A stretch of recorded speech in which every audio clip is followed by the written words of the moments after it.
Hello' guys, কি খবৰ সকলোৰে? আশা কৰোঁ সকলোৰে ভালে আছে। আৰু আজি মই দেখুৱাম CNC BNC ট্ৰেক্টৰ গিয়াৰ বক্সৰ কেচিং পাৰ্টছবিলাক কেনেকুৱাকৈ বনোৱা হয়। আৰু এইবিলাক হ'ল মিটাৰ, এইবিলাক মিটাৰ দি চেক কৰে।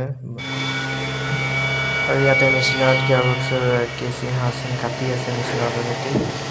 আৰু এইফালে আৰু মুস্তাক আছে, ৰেডি কৰি ৰাখিছে কাটি তাৰপিছত এইফালে মাৰ্ক কৰি আছে কিমান পইণ্ট আছে নাই।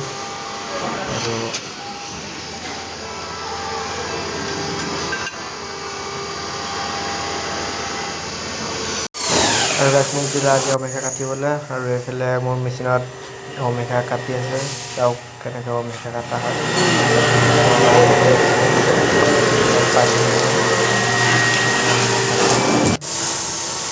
তাৰপিছত এইফালে আমাৰ চব ষ্টক হৈ আছে, কাইলৈ লোডিং আছে। আৰু এইফালে চব ৰেডি হৈ আছে পিচ।